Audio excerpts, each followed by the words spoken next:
moches et pas de pitié pour les gentils. Mortelle Adèle est un personnage de bande dessinée apparu pour la première fois en 2012 dans la série éponyme.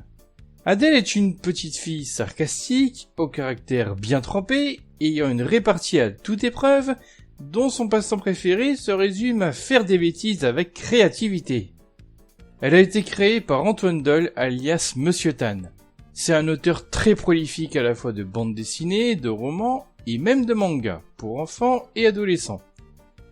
Il a créé le personnage de Mortelle Adèle en 1995 alors qu'il était au collège en la dessinant dans ses cahiers.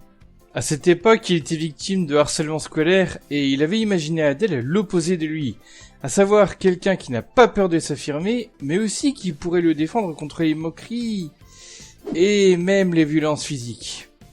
Effectivement, cette période a été très douloureuse pour l'auteur, dans tous les sens du terme. Les tomes de Mortelle Adèle sont dessinés d'abord par Miss Prickly du tome 1 au tome 7, puis par Diane Lefeuillère depuis le tome 8. Miss Prickly est surtout autrice et illustratrice de bandes dessinées et de livres illustrés pour enfants. Elle a aussi créé 4 personnages pour le magazine Chica, un magazine de science et de société destiné aux filles de 7 à 12 ans. Diane Lefeuillère est elle aussi illustratrice de livres pour enfants, mais également réalisatrice et animatrice de publicités, de dessins animés et de jeux vidéo. Elle a même été créatrice et animatrice de modèles 3D, notamment animatrice 3D sur Astérix XXL. Et comme il lui reste visiblement du temps libre avec tout ça, elle est également professeure d'illustration et d'infographie à l'école Émile Coll à Lyon.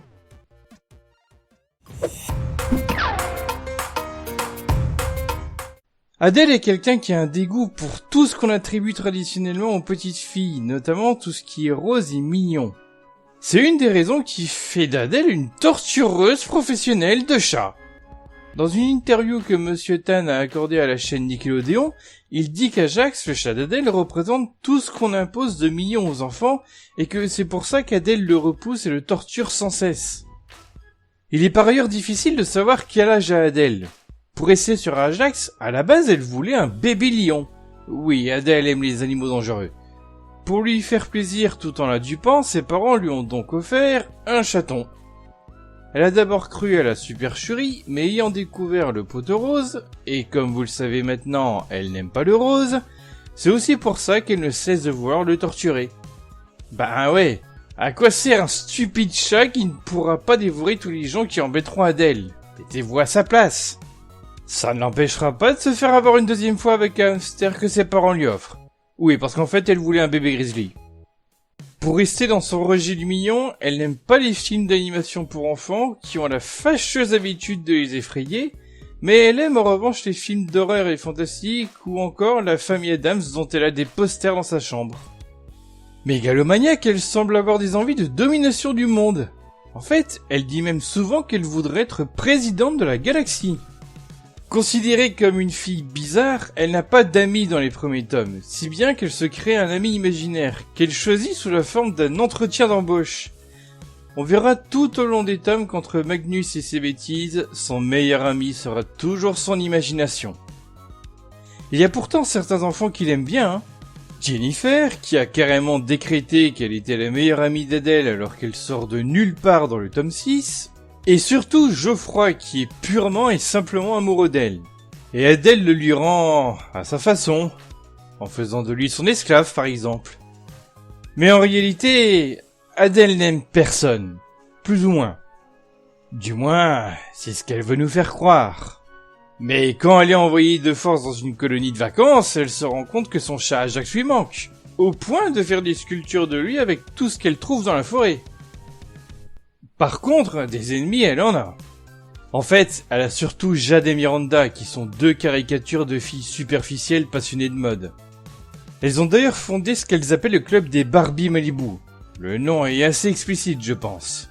Pour se venger d'elle une bonne fois pour toutes, Adèle fonde à son tour le club des bizarres avec 3 autres enfants, eux aussi victimes de moqueries de Jade et Miranda. Si on regarde bien ces enfants, on peut rapidement deviner quels sont les sujets de leurs moqueries. Il y a donc Thomas, soi-disant trop intello, Gontran, soi-disant trop gros, et Mélissa, Bon, par élimination, elle serait trop petite, mais sachant qu'elle semble faire la même taille que Thomas ou à peu près, je me dis que c'est pas la seule raison. Adèle va donc les former à l'art de la vengeance, mais ses 3 nouveaux copains sont juste trop gentils pour pratiquer cela avec professionnalisme. Et trop maladroits aussi. Adèle a donc l'air d'un monstre sans âme, égoïste, prête à tout pour obtenir ce qu'elle veut, même à blesser physiquement comme moralement jusqu'à séquestrer ses camarades de classe, y compris le garçon dont elle est amoureuse pour qu'il vive une histoire d'amour. Ainsi qu'à éliminer ses potentielles concurrentes. Et c'est pas faux dans l'absolu, mais ça, ce n'est que la façade d'Adèle. Contrairement à ce qu'on pourrait croire, elle ne pourrait pas se résumer à une fille désobéissante, fan de bêtises et qui serait fondamentalement méchante. C'est un personnage à plusieurs facettes. Dès le premier tome, elle est souvent porteuse de discours progressistes. Parfois, ça a l'air sincère de sa part, mais elle les dit souvent dans son propre intérêt. Elle le dit soit par égoïsme, soit pour embêter ses parents. Est-ce que ce seraient 2 faces opposées et incompatibles entre elles ? Pas forcément. Dans un podcast animé par Adèle elle-même ainsi que par Monsieur Tan et Diane Lefeyer en exclusivité sur l'application Gulli, ils nous disent ceci. Moi, j'ai quand même envie de dire à Chloé que désobéir de temps en temps, ça fait pas de mal. Ouh, ça m'étonne de toi, ça. Mais bon, plus sérieusement, je suis d'accord avec toi. Même dans notre histoire, il y a plein d'exemples où des personnes ont désobéi. Elles trouvaient injustes les règles qu'on leur imposait, et elles avaient raison. Comme Rosa Parks, par exemple, une femme noire qui a décidé de monter dans un bus réservé aux Blancs, alors qu'à l'époque, aux États-Unis, c'était interdit. Carrément, Diane. En désobéissant, Rosa Parks, elle a protesté contre cette loi stupide, et elle a permis à plein de personnes dans sa situation de se révolter. C'est ce qui leur a permis de faire valoir leurs droits. Et grâce à elle, c'est toute la société américaine de l'époque qui a été transformée. Waouh, la classe! Elle, je la prends direct dans mon club des bizarres. La première chose, c'est que bien sûr, on a le droit de pas être d'accord avec les adultes et de leur poser des questions sur ce qu'ils nous demandent de faire. Ça nous aide à comprendre et peut-être même à changer d'avis.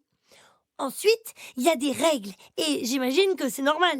Mais certaines peuvent être dépassées ou ne pas nous convenir. Quand ça arrive, il faut en parler à nos parents pour leur expliquer ce qui nous dérange. On a aussi vu que désobéir et prendre ses propres décisions, ça a apporté plein de choses mortelles.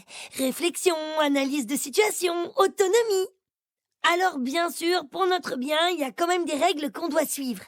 Et pour celles qui ne nous conviennent vraiment pas, on peut essayer de trouver des compromis. Wow, ça c'est un beau résumé, Adèle. Moi, je trouve que c'est très très clair. Et je pense qu'on a très bien répondu à la question de Chloé. Mortel! Cette désobéissance et cette remise en question de l'ordre établi sont plusieurs fois mis en comparaison avec ce qu'ont pu faire des personnages historiques féminins pour l'avancée de droits fondamentaux voire d'autres causes. Ça va de Olympe de Gouges, qui a écrit des textes pour l'abolition de l'esclavage ou sa déclaration de la femme et de la citoyenne, à Greta Thunberg, la fameuse militante écologiste. Donc si la façade cruelle et a priori immorale de Mortel Adèle, parce que c'est bel et bien une façade, pourrait créer une panique morale, quand on regarde le personnage en profondeur, là aussi en fait.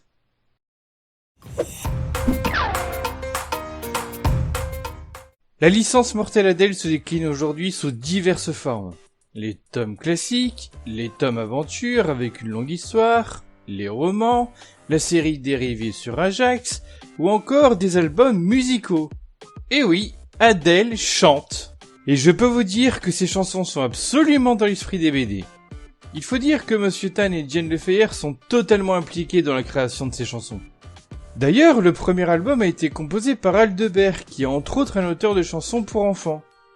Pour anecdote, la chanson Debout les Bizarres est une adaptation d'une chanson qui s'appelle Le Brio de Big Soul. Bien qu'étant un groupe de rock américain, le Brio est écrite et chantée entièrement en français. Sinon, on peut lire ici et là qu'un dessin animé est en préparation. À l'heure où j'écris ce script, aucune date de sortie n'est encore annoncée. Mais selon la page Allociné de la série, oui par contre elle a déjà sa page Allociné, on serait sur un format d'épisode de 7 minutes. Mais il est probable qu'on soit en fait sur un format de 2 courts épisodes de 7 minutes. Autant vous dire qu'on n'arrêtera pas le Tornade Rose aussitôt.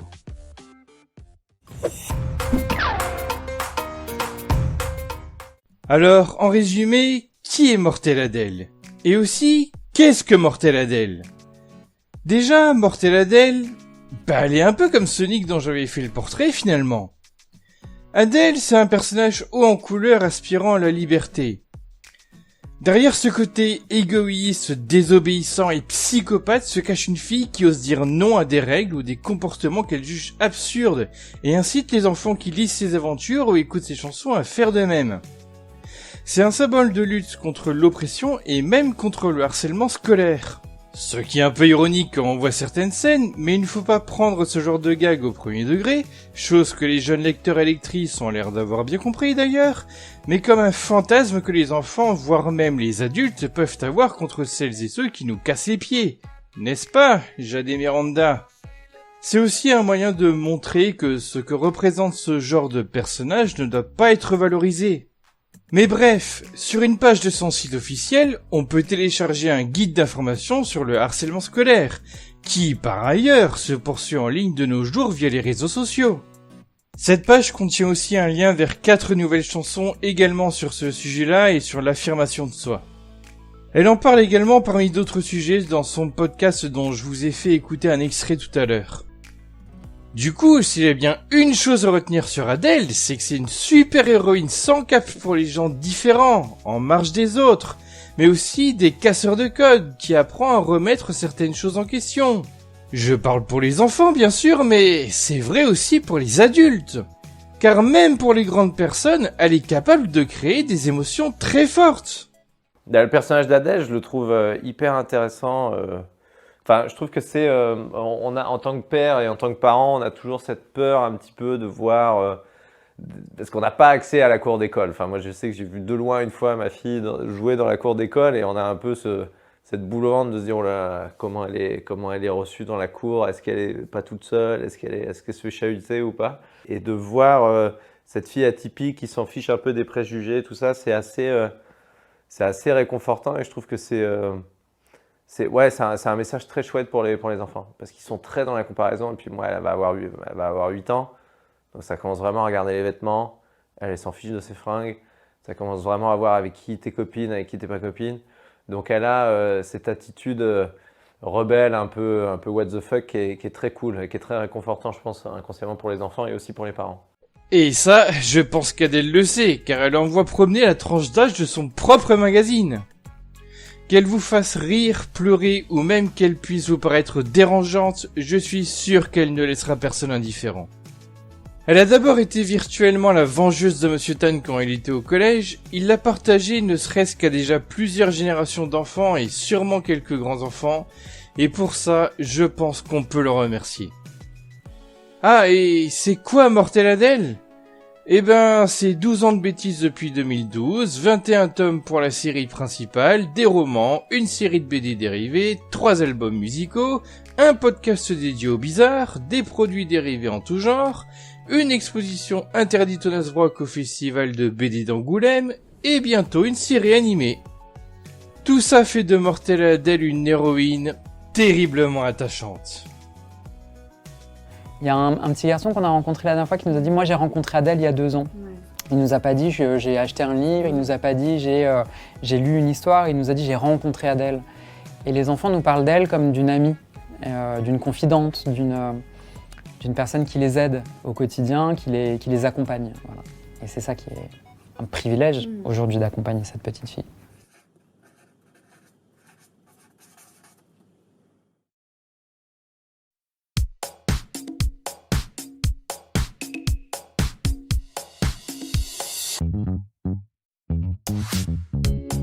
Il y a des jours mortels et il y a des jours sans.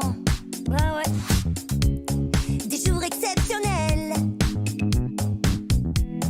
et d'autres pas très marrants.